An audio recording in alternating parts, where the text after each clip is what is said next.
வணக்கம். ஸ்ரீ காளியம் சனம் ஸ்ரீ காளியம்னே போற்றி நான் உங்கள் அன்பு தோடு அன்பு நண்பன் காத்துக்கிறேன். நம்ம ஆவலா காத்துக்கூடிய 2026 ஆண்டுக்கான புத்தாண்டு ராசி பலன்கள். 2025 நம்ம என்னதான கஷ்டத்தை கொடுத்துருக்கலாம், சிலருக்கு நல்லதையும் கொடுத்துருக்கலாம். இப்படி பண்ண 2025 ஆண்டு முடிந்து 2026 ஆண்டு புதிய ஆண்டு. இந்த புதிய ஆண்டு நமக்கு எப்படி இருக்க போகுங்கிறத 12 ராசிக்காரங்களுக்கும் 12 லக்னக்காரங்களுக்கும் தெளிவா கொடுத்துக்கோங்க. வீடியோட ஸ்டார்டிங்ல இருந்து வீடியோட எண்டு வரைக்கும் பாருங்க. ஏன்னா வீடியோட எண்டுல வந்து நிறைய இம்பார்ட்டன்டான செய்திகள் கொடுத்துருக்கேன். ஏன்னா ஒவ்வொரு வீடியோ தொடக்கத்தையும் நம்ம பார்ப்போம், ஸ்கிப் பண்ணிட்டு உள்ள போய். ஏன்னா வீடியோட எண்டுல பார்க்கும் போதும் வீடியோ மிடில போய் நிறைய செய்திகள், உடல் நலத்துல இருந்து, உங்களுடைய ஆரோக்கியத்துல இருந்து, உங்களுடைய வருமானம் எப்படி இருக்கும், கடன் தீருமா தீராதா, திருமணம் ஆகாம இருக்க திணவு திருமணம் ஆகுமாக, ராசி வகையிலையும் லக்ன வகையிலையும் நம்ம கொடுத்துருக்கோம். இப்ப நீங்க வந்து மேச ராசியா இருக்கீங்கன்னா மேச ராசி பலனை எடுத்து பாருங்க. அதே நீங்க மேச ராசி சார் நான் வந்து கடக லக்னம் கடக ராசியை சொல்லக்கூடிய பலனை எடுத்து மெர்ச் பண்ணி பாருங்க. மெர்ச் பண்ணி பார்க்கும்போது உங்களுக்கு ஒரு அக்யூரசி கிடைக்குன்னா ராசி பிளஸ் லக்னம் ரெண்டுமே சேர்ந்துதான் உங்களுடைய ஜாதக கட்டம். அப்போ இந்த ரெண்டுத்துக்கும் பலனை எடுத்து பார்த்துக்கோங்க. நீங்க இப்பதான் முதல் முறை நம்ம சேனல் வீடியோஸ் பாத்தீங்கன்னா ஒரு விலை மதிப்புல பண்ணி சப்ஸ்கிரைப் பண்ண கிளிக் பண்ணி கொடுங்க. அதே மாதிரி கன்வெர்சா வீடியோ பார்த்துட்டு இருக்கீங்க, பட் ஆனால் வந்து சப்ஸ்கிரைப் பண்ணாம பாத்தீங்கன்னா ஒரு விலை மதிப்புல பண்ண சப்ஸ்கிரைப் பண்ண கிளிக் பண்ணி கொடுங்க. நம்ம வீடியோக்கு லைக் பண்ணுங்க. ஒரு தனிப்பட்ட ஜாதகத்தை பார்க்கணும்னு விருப்பப்பட்டீங்கன்னா ஸ்கிரீன்ல நம்பர் கொடுத்துருங்க, நம்பருக்கு கால் பண்ணி அப்பாயின்மெண்ட் வாங்கிக்கோங்க. நம்பருக்கு கால் பண்ணி அப்பாயின்மெண்ட் வாங்கிக்கோங்க. அதே மாதிரி இந்த வீடியோவை நண்பர்கள் கூட உறவினர் கூட இந்த வீடியோ அப்படியே பகிர்ந்துக்கோங்க. நம்ம வீடியோ அப்படியே லைக் பண்ணிட்டு சப்ஸ்கிரைப் பண்ணிட்டு அப்படியே கண்டினியூ பண்ணுங்க. அதாவது பொதுவா ஒவ்வொரு கிரகத்துக்கும் 2026 என்ன மாதிரி பலனை கொடுக்க போகுது. இதுல வந்து பாத்தீங்கன்னா பலருக்கு வந்து பாத்தீங்கன்னா 2026 வந்து எக்கச்சக்கமான எக்ஸ்பெக்டேஷன் வச்சிருப்பாங்க. எக்கச்சக்கமானது இருக்கும். இதை பண்ணணும், இது செய்யணும், நான் யூஎஸ் போகணும், நான் ஃபாரின் போகணும், நான் வந்து வாழ்க்கையில இந்த பிசினஸ் ஆரம்பிக்கணும், இந்த ஆண்டு நான் திருமணம் முடிச்சிடணும், இந்த டிகிரி முடிக்கிறது, எக்கச்சக்கமான கனவுகள் இருக்கும் இல்லைங்களா. இந்த கனவுகள் உங்களுக்கு வந்து எந்த ஒரு ஆதாயத்தை கொடுக்கும், இந்த கனவுகள் இந்த 2026 பலிக்குமா பரிணாமத்தில் நம்ம பார்த்துட்டு வருவோங்க. மேசராசி 2026 புத்தாண்டு ராசி பலன். புத்தாண்டு ராசி பலன் எப்படி பார்ப்போம். மேசராசிக்கு அதிபதி செவ்வாய். மேசராசிக்கு அதிபதி செவ்வாய். இந்த மேசராசிக்காரங்களுக்கு வந்து பாருங்க 7 சனி நடப்புல இருந்துகிட்டு இருக்குங்க. 7 சனி நடப்புல இருந்துகிட்டு இருக்கு. இந்த சனி பகவானுங்கிறது வந்து பாத்தீங்கன்னா ராசிநாதன சந்திரன். மேசராசி இந்த ராசிநாதனுக்கு பக்கத்திலேயே இருக்கார். ராசிநாதனுக்கு பக்கத்திலேயே சனி பகவான் இருக்காங்க. ஒண்ணு தெரிஞ்சுக்கோங்க, சந்திரன்கிறது மிக மிக மென்மையான கிரகம். இந்த சந்திரன்கிறது மிக மிக மென்மையான கிரகங்க. இந்த மென்மையான கிரகத்துக்கு பாவ கிரகம் வரும்போது இந்த சந்திரன்கிறது பாதிக்கப்படும். இதுல சனிங்கிறது உங்க எல்லாருக்குமே தெரியும், கடுமையான பாவி இல்லைங்களா. இந்த கடுமையான பாவி சந்திரன் கிட்ட இருந்துகிட்டு இருக்காரு. அப்போ 7 சனியோட முதல் சுத்துல இருந்துகிட்டு இருக்கீங்க. 7 சனியில மொத்தம் 3 சுத்து இருக்கும். தலை சுத்து, உடற் சுத்து, பாத சுத்து. புரியுதுங்களா. என்ன சொல்லுவாங்கன்னா வந்து விரையச்சனி, ஜென்மச்சனி, பாதச்சனிம்பாங்க. இப்ப இந்த சனியோட சுத்துகள்ல இந்த சனி வந்து ஒரு ஜாதகரை எத்தனை வாட்டி பிடிக்குதுங்கிறது ஒரு கணக்கு இருக்கு. இதுல இப்போ பார்த்துட்டு இருக்க மேசராசி என்பர்களுக்கு சனி இப்பதான் உங்களுக்கு ஃபர்ஸ்ட் டைம் உங்களுக்கு பிடிக்குதா, வாழ்க்கையில முதல் முறையில 7 சனி உங்களுக்கு வருதுன்னா அப்போ இது வந்து உங்களுக்கு தாக்கங்கள் அதிகமா இருக்கும். தாக்கங்கள் சோதனைகள் அதிகமா இருக்கக்கூடிய காலமா நீங்க எடுத்துக்கோங்க. இதே இது வந்து ஆல்ரெடி ஒரு முறை 7 சனி பிடிச்சி சார், இது 2வது வாட்டி வருது சார், வாழ்நாள்ல 2வது முறை 7 சனி வருதுன்னா உங்களுக்கு வந்து இது வந்து கொஞ்சம் ஒரு 50% உங்களுக்கு பாசிட்டிவா இருக்கும்னு எடுத்துக்கோங்க. அப்போ வாழ்க்கையில 2வது வாட்டி வரல வந்து நமக்கு பிரச்சனைகள் கொஞ்சம் குறைவா இருக்கும், சோதனைகள் கொஞ்சம் குறைவா இருக்கும். முதல் முறை பிடிக்கான சோதனைகள் அதிகமாக கொடுக்க போகிறார் என்பது அர்த்தம். சோ அப்படிப்பட்ட 7 சனி நடப்புல இருக்கிற இந்த மேசராசிக்காரங்க 2026 எப்படி சார் இருக்கு சார்? 2025 எதுவுமே பெருசா இல்ல சார். 2025 ஆண்டு தொடக்கம் நல்லா இருந்துச்சு சார், அப்படியே போக போக ரொம்ப டல்லாகிட்டே இருக்கு சார். வேலையில பிரச்சனை இருக்கு சார், குடும்பத்துல பிரச்சனை இருக்கு சார், அதே மாதிரி உடல்நிலையிலும் சரியான ஒரு முன்னேற்றம் இல்லை சார், பிரச்சனைகள் இருந்துகிட்டு இருக்கு சார். நான் சொல்றேன் மேசராசிக்காரங்களுக்கு இந்த ஆண்டு காலம் எப்படிங்க இருக்க போகுது. முதல்ல ஒண்ணு தெரிஞ்சுக்கோங்க, நம்ம வந்து இந்த ஜாதக கட்ட வகையில உங்களுக்கு எக்ஸ்பிளைன் பண்ண போறோம். மெயினான கிரகம் வந்து சுப கிரகத்துல குரு. குரு வந்து உங்களுக்கு வந்து 3ஆம் இடத்துல 4ஆம் இடத்துக்கு வந்துருவார். ஜூன் மாதம் 2ஆம் தேதி என்ன பண்ணாங்கன்னா உங்களுக்கு மிதுன வீட்டுல இருந்து இவர் வந்து 4ஆம் இடத்துக்கு வருவார். அது பிளஸ் பாயிண்டா எடுத்துக்கோங்க. இப்போ வாங்கணுமா இந்த ஒவ்வொரு கிரகத்தை வச்சும் உங்களுக்கு வந்து இந்த ஆண்டு எப்படி இருக்குன்னு பார்க்கணும். முதல்ல சனியை எடுத்துக்கோங்க. சனியை வச்சு உங்களுக்கு வந்து 2026 எப்படி உங்களுக்கு பண்ண போகுதுன்னு பார்க்கும்போது சனிங்கிறது 12ல விரையச்சனியா இருக்காரு. சனி 12ல விரையச்சனியா இருக்கு. சோ இந்த விரையச்சனி என்ன சார் பண்ணுதுன்னா, சனியுடைய பார்வைகள் வந்து பாத்தீங்கன்னா 3ஆம் பார்வை, 7ஆம் பார்வை, 10ஆம் பார்வை சனியுடைய பார்வை. அப்போ விரையச்சனியாக 12ஆம் இடத்துல இருந்து சனி பார்க்கின்ற பார்வைகள் 2ஆம் இடத்தை பார்க்கிறார், 6ஆம் இடத்தை பார்க்கிறார், உங்களுடைய 9ஆம் இடத்தை பார்க்கிறார். அப்போ மிக முக்கியமான 3 ஸ்தானங்கள் இல்லைங்களா. சோ குடும்பத்துல நம்ம வந்தோம்னா வெளில 1000 பிரச்சனைகள் இருந்தாலும் கூட ஒரு மனிதன் வீட்டுக்கு வர்றான்னா வீட்டுல வந்து அவனுக்கு நிம்மதி இருக்கும், வீட்டுல அவனுக்கு நிம்மதி இருக்கும். இப்ப எப்படி சார் போயிட்டு இருக்குன்னா வீட்டுல நிம்மதி இல்லை. வருகின்ற ஜூன் மாதம் வரையில் வீட்டுல நிம்மதி இல்லாம இருந்துட்டு இருக்கு. வீட்டுக்கு ஏன்டா நம்ம போறவங்க மாதிரி இருக்கும். வீட்டுல போனா மனைவி சண்டை போடுவாங்க, பெற்றோர் புரிஞ்சுக்க மாட்டாங்க, பிள்ளைங்க கூட புரிஞ்சுக்க மாட்டாங்க. அப்படிப்பட்ட நிலவரம் இருக்கு. அதே மாதிரி வீட்டுல வந்து பாத்தீங்கன்னா பேய் பிடித்த ஆட்டிடம், பெண்ணுடன் நட்டம், கோரட்டு வழக்கு, கொடுவியாட்சி, மக்கட்பிடி, மாரகத்துக்கான கண்டோம்பாங்க.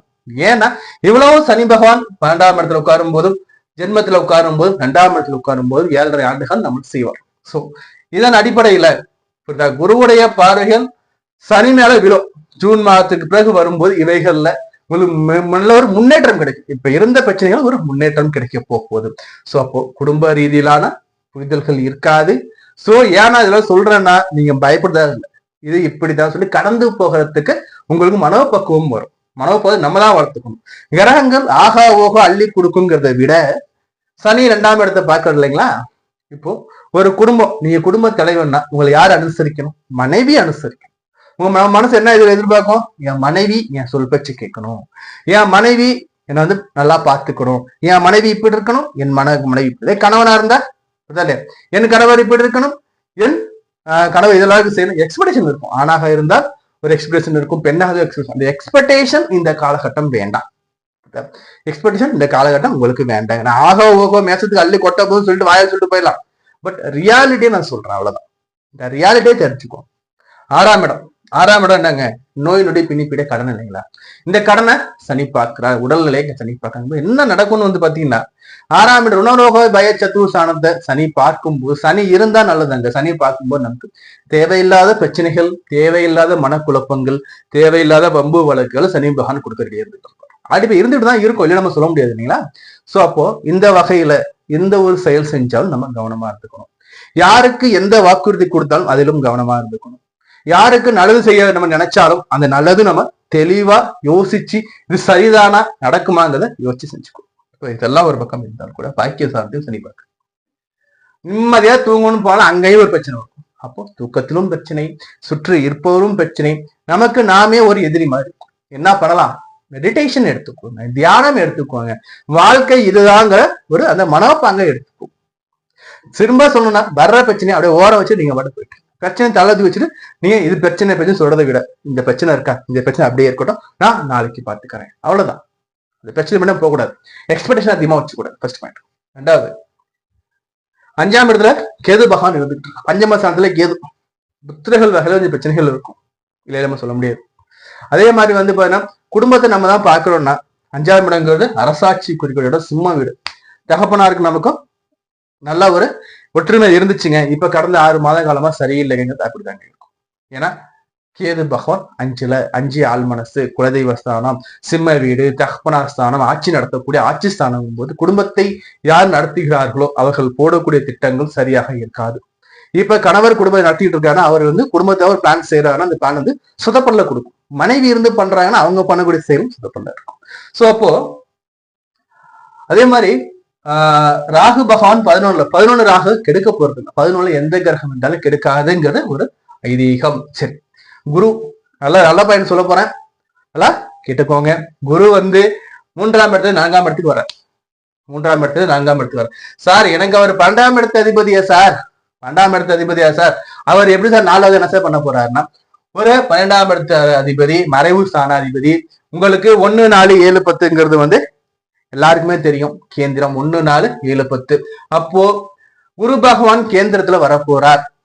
எல்லாரும் சொல்லுவாங்க சார் கேந்திரத்துல பாவி தினசம் நல்லா இருக்கும்னா குரு நின்றாலோ பார்த்தாலோ கோடி விமோச்சனங்கள் அடிப்படையிலும் சரி. அதே மாதிரி 12ஆம் இடத்து அதிபதி ஒரு மறைவு ஸ்தானாதிபதி கேந்திரம் ஏறும் நல்ல விஷயங்கள் அடிப்படையிலையும்.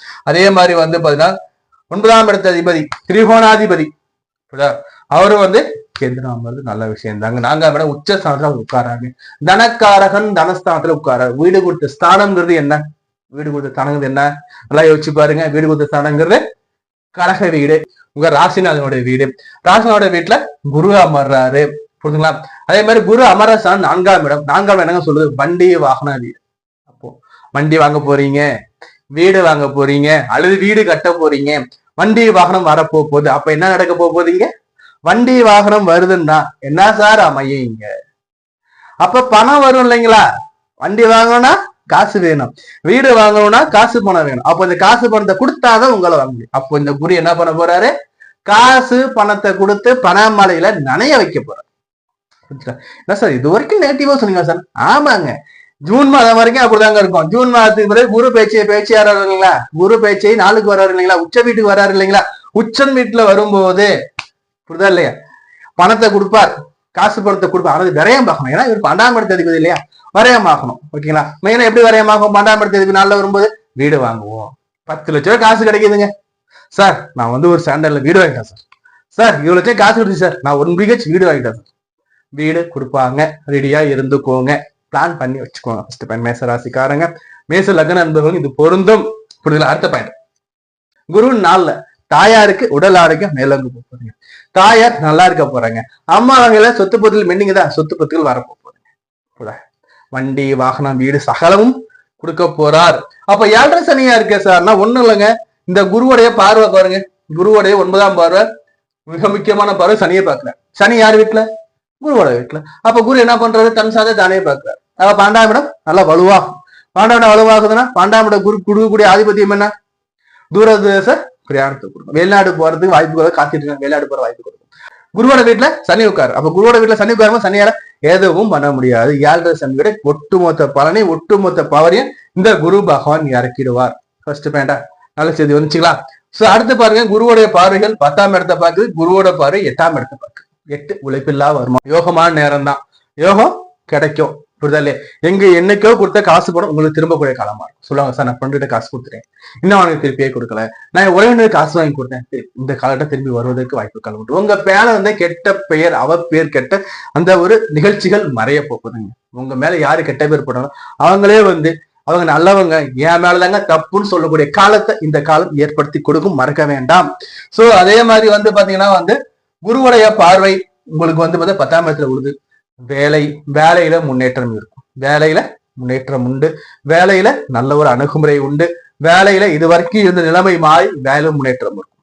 சார் அப்ப எனக்கு வேலை எனக்கு வந்து பர்மனெண்ட் ஆயிடுமா சார்? அது ஓவர் எக்ஸ்பெக்டேஷன் வேணாம். சனி புரியுதா? சனிய குரு பார்த்தாலும் குரு வீட்டுல இருந்தாலும் சனியோடைய கெடுபலங்கள் கொஞ்சமாச்சும் இருக்கும், மொத்தமா ஆயிடாது. சனி அல்லவா, சனீஸ்வரன் அல்லவா. அப்போ உங்க சுய ஜாதகத்தை செக் பண்ணுங்க.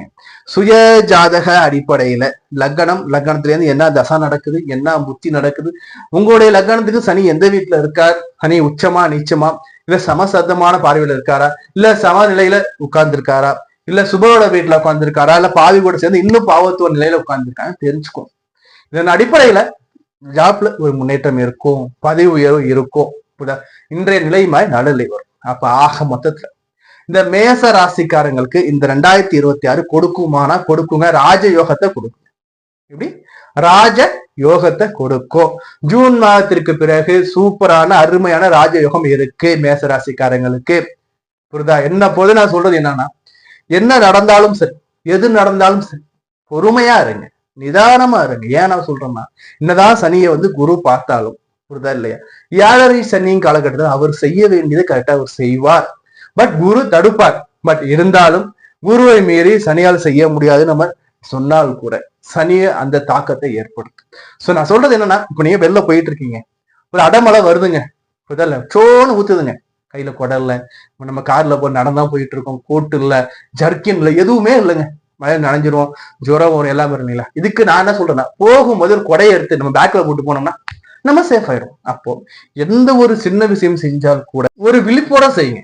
எந்த ஒரு செயல் செஞ்சாலும் உங்களுடைய பாதுகாப்பு என்னங்கிறது தெளிவுபடுத்திக்கோ. உங்களுடைய பாதுகாப்பு என்ன, இந்த செயல் பண்ணலாமா வேணாமா யோசிச்சு செய்யுங்கிறது என்னோட வேண்டுகோளா வச்சுக்கோங்க. நல்ல காலம் இருக்கு. இடம் வாங்க போறீங்கன்னா அந்த இடம் வாங்கலாமா, இல்ல இந்த வீட்டை நம்ம வாங்கலாமா, பத்திரம் நல்லா இருக்கா, வில்லங்கம் எதுவும் இருக்கா, இல்ல இந்த வண்டி வாங்கலாமா, இந்த வண்டி வந்து புதுசா இல்ல செகண்ட் வாங்க போறோமா, செகண்ட் வாங்கினா இந்த வண்டி நம்பர் மேல எதுவும் கம்ப்ளைண்ட்ஸ் இருக்கா, எல்லாத்தையும் தரவா செக் பண்ணிக்கோங்க. செக் பண்ணிட்டு நல்லா யோசிச்சு நீங்க செயலை இறங்குங்க. கடவுள் அனுகிரகம் கொடுக்குறார் ஜூன் மாதத்துக்கு பிறகு. ஜூன் மாதம் வரையில வந்து கஷ்டங்கள் இருக்கு.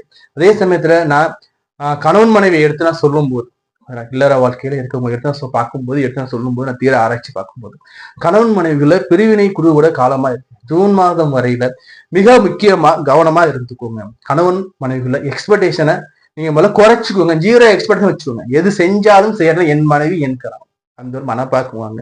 என் கணவர் செய்யணும், என் மனைவி செய்யணும் எதிர்பார்க்கவே பார்க்காதீங்க. அது நடக்கக்கூடிய காலமா இது இல்லை. என்னோட அட்வைசபிள், எதையும் எதிர்பார்க்காதீங்க. உங்களோட கணவன் மனைவி விட்டு கொடுத்துக்காதீங்க. அனுசரிச்சு சேர்த்து வாழ்றதுதான் குடும்பம். புரியுதுங்களா? அந்த குடும்பத்தை முதற்கண்ணா எடுத்துக்கிட்டு எந்த ஒரு பிரச்சனையும் பெருசுப்படுத்தாதீங்க. புரியுதா? கோபமா மனைவி பேசுறாங்களா அல்லது கணவர் பேசுறாங்க, நீங்க சைலண்டா இருங்க. நீங்க எதுக்க பேசும்போது அவர் கோபம் இன்னும் அதிகரிக்கிற காலமா தான் இருக்கு. ஏன் நான் சொல்றேன்னா, சந்திரன் மனோக்காரன், அவர் பக்கத்துல பாவி உட்காரும் போது அவருக்கு என்ன நடக்குது ஏதுன்னே தெரியாது. புரியுதா? அவருக்கு என்ன நடக்குது ஏது நம்ம பேசணும் எதுவுமே தெரியாது. 7 ராசி நடப்புல இருக்குன்னா, இந்த மேச ராசி யாருக்கெல்லாம் லைஃப் பார்ட்னருக்கு வந்து அமையுதோ நீங்க எல்லாருமே கவனமா இருந்துக்கோங்க. அவங்களுக்கு சொல்லி புரிய வைக்கிறத சரியா வச்சு பாருங்க. அப்படி சொல்லியும் புரியலையா, தயவு செஞ்சு நீங்க பொறுமையா இருக்கிறது பெட்டர்.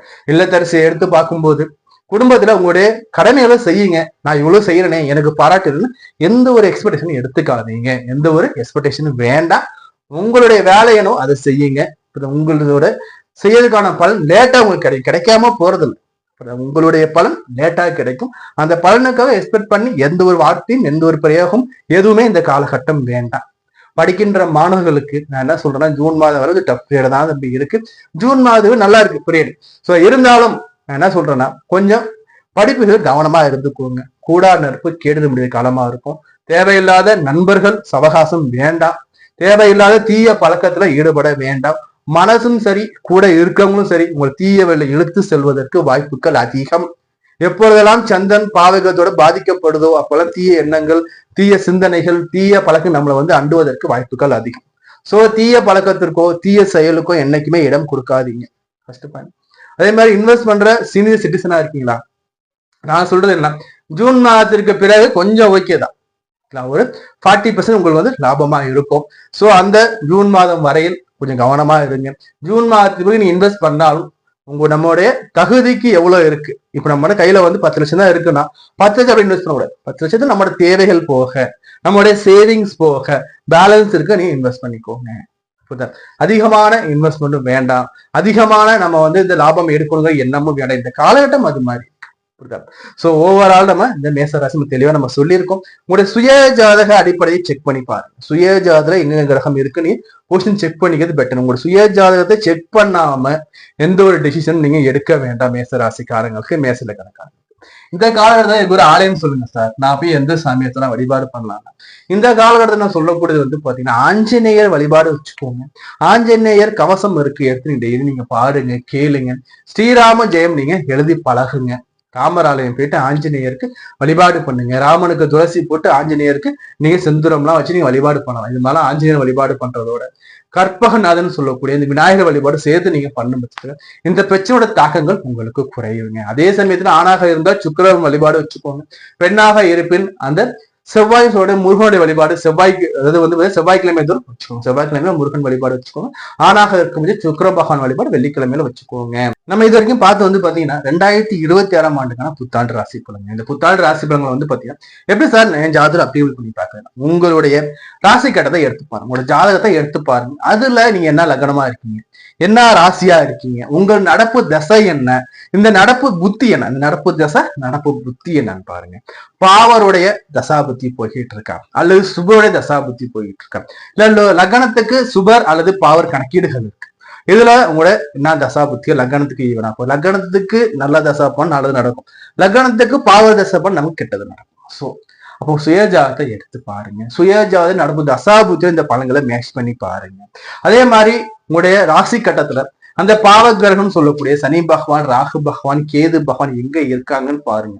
அவர்கள் உங்களுக்கு என்ன நிலையில இருக்காங்க, குருவோட பார்வையில இருக்காங்களா, சுக்கரனுடைய பார்வையில இருக்காங்களா, அல்லது சந்திரனுடைய பார்வையில இருக்காங்க சொல்லிட்டு எடுத்து பாருங்க. எடுத்து பார்த்துட்டு நீங்க அதுக்கேற்ற பலனை மெஷ் பண்ணி பாருங்க. உங்களோட சுய ஜாதத்தை முழுமையா பார்த்து தெரிஞ்சுக்கணும். உள்ளதை உள்ளபடி நீங்க தெரிஞ்சுக்கணும். நாங்க வந்து பாத்தீங்கன்னா பரம்பரை ஜாதகம் பார்க்கக்கூடிய பரம்பரை வழி போயிடாருங்க. முன்னோர்கள் வகையில பரம்பரை ஜாதகம் பார்க்கக்கூடிய பரம்பரை வழி போயிடார். உங்களுக்கு நம்மளோட ஜாதகம் பார்க்கணும் விருப்பப்பட்டீங்கன்னா ஸ்கிரீன்ல நம்பர் கொடுத்தீங்க, நம்பருக்கு நீங்க கான்டாக்ட் பண்ணுங்க. கான்டாக்ட் பண்ணி அப்பாயின்மெண்ட் வாங்கி நீங்க பார்த்துக்கோங்க. நான் உங்களை வேறு காலையில் சந்திக்கிறேன். நான் உங்கள் அன்பு ஜோதிடர், அன்பு நண்பன் கார்த்திக் ரேகாமன். இந்த வீடியோ பார்க்குற அனைவருக்கும் இந்த 2026ஆம் ஆண்டு புத்தாண்டு எல்லாருக்கும் வாழ்க்கையில் இன்பமும் வளமும் நலமும் செல்வத்தையும் பொங்கி வழிந்திட, அதாவது எப்படின்னா நமக்கு அள்ளி வாரி வழங்கிட ஆண்டாக அமையட்டும்னு சொல்லி நான் இறைவனை மனமாறு பிரார்த்தனை செய்து கொண்டு உங்கள்கிட்ட விரைவுகிறேன். நன்றி, வணக்கம்.